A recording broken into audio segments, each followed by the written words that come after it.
Welcome back, everybody. Today, I'm going to teach you how to set up automatic billing in QuickBooks Online. This feature is incredibly useful for managing recurring expenses like monthly rent, utilities, or subscription services, ensuring you never miss a payment and keeping your books accurate without manual data entry each time. To get started, look up to the top right corner of your QuickBooks Online dashboard and click on the gear icon. This icon is your gateway to all the administrative settings and preferences within QuickBooks. Once you click it, you'll see several options appear in a drop-down menu. From that menu, select Recurring Transactions. This will take you to a screen where you can manage all your automated transactions. Now click the New button to create a new recurring transaction. You'll be prompted to choose a transaction type from a drop-down menu, so go ahead and select Bill. Here's where you'll set up the details. Enter a clear template name that helps you identify this bill easily, something like monthly office rent or internet service bill. Next, for the type field, make sure you select Scheduled.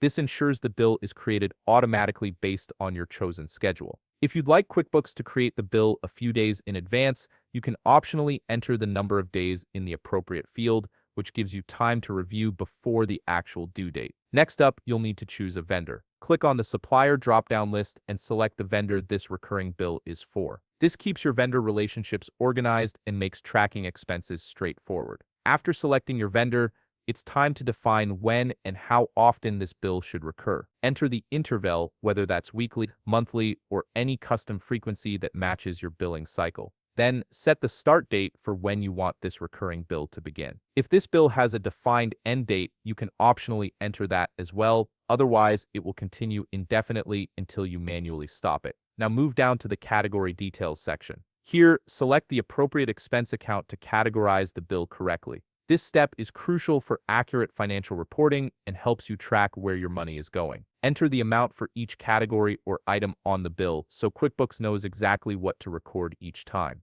If you need more detail, you can use the Item Details section to itemize specific products or services included in the bill. Before finalizing, if you have a copy of the vendor's bill, it's a good idea to upload it using the attachment option, which you'll find by clicking the paperclip icon. This keeps all your documentation in one place for easy reference during audits or reviews. Take a moment to review all the information you've entered for accuracy, double-checking amounts, dates, and categories. Once everything looks good, click Save and Close. Your automatic billing is now set up, and QuickBooks will handle the rest, creating bills according to your schedule without any further action needed from you. If you found this video helpful, please leave a like, subscribe, and see you in the next video.